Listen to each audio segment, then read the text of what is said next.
Bom dia, boa tarde, bons estudos do nono ano. Na última aula, nós paramos nos seguintes conceitos: American Way of Life e depois a crise de 1929 de superprodução dos Estados Unidos.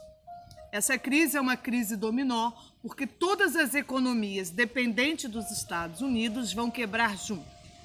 O cenário é assustador. A virada para os anos 30, você tem um cenário assustador na economia.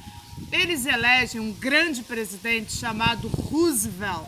Roosevelt é a favor da intervenção na economia. Ele baixa um plano chamado New Deal, Novo Acordo. A partir desse plano, o Estado, o governo, tomaria medidas fortes para controlar a economia. A primeira grande medida foi realizar grandes obras públicas, como asfaltar os Estados Unidos inteiro, a questão sanitária, levar energia elétrica. Isso era avançado nos anos 30, mas isso é uma forma de gerar empregos. Então, Roosevelt sabia que ele precisava reduzir, minimizar a massa de desempregados, para que pessoas empregadas voltassem a consumir. Voltando a consumir, as fábricas também poderiam voltar a produzir. Então, grandes obras públicas, gerar emprego, empréstimos às indústrias para que elas se recuperassem, para que elas tivessem capital para recuperar. Para além disso, proibição do trabalho infantil, porque você precisava gerar vagas para os adultos, tá? É nesse momento que eles proíbem o trabalho infantil nos Estados Unidos. Vai levar quase uma década para que essa economia se recupere. A aula de hoje é sobre conceitos básicos dos regimes totalitários. Por quê? Vamos nós. Todas as nações que dependiam dos Estados Unidos quebram junto com os Estados Unidos. O Brasil, a Itália, a Alemanha. A Alemanha, em especial, nós sabemos que ela está pagando pelo terrível Tratado de Versalhes. E esse tratado levava a Alemanha à condição de miséria, de total pobreza. Então, todas as nações que dependiam do capital diretamente estadunidense quebram junto. Então, vamos trabalhar alguns dos conceitos dos regimes totalitários. Fascismo na Itália e nazismo na Alemanha. Antiliberal. Antiliberal. Ou seja, toda a economia deve ser controlada pelo Estado. A economia precisa ser controlada pelo Estado. A produção, os investimentos, as leis de mercado. Então, um Estado forte deve controlar a economia. Nada de liberalismo, nada de livre comércio. Próximo conceito. Anticomunista.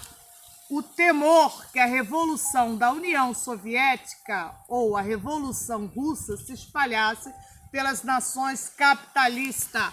Havia o temor de uma grande greve ou da possibilidade de uma grande revolução vermelha ou revolução comunista, porque os trabalhadores insatisfeitos, tanto na Itália quanto na Alemanha, reivindicavam condições melhores. Então, o partido fascista e o partido nazista vai perseguir com mão de ferro todos os comunistas, partidos, líderes, movimentos estudantis, tudo que estava relacionado às ideias comunistas, nesse momento devem ser exterminadas.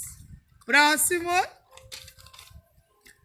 Antidemocrático. Antidemocrático quer dizer nada de democracia, nada de eleições. Nesse momento, eles justificavam que a Itália e a Alemanha, para que pudesse se recuperar, deveria ter um Estado forte. E o povo não tinha condições de opinar.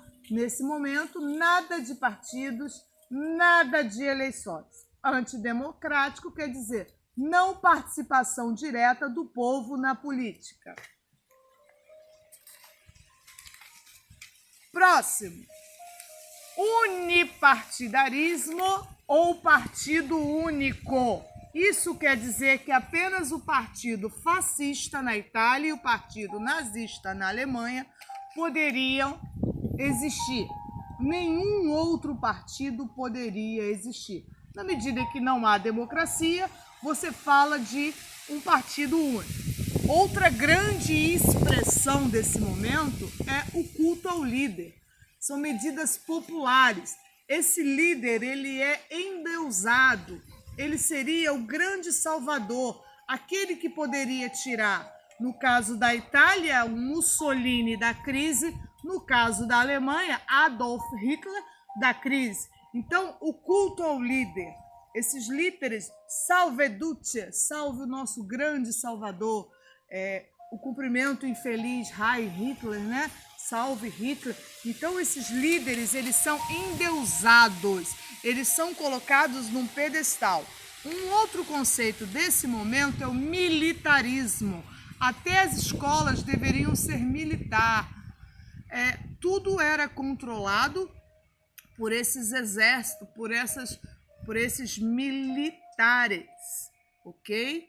Hoje trabalhamos conceitos chaves, ideias-chave, aquelas ideias que têm que estar na nossa cabeça para compreendermos fascismo e nazismo. Grande beijo.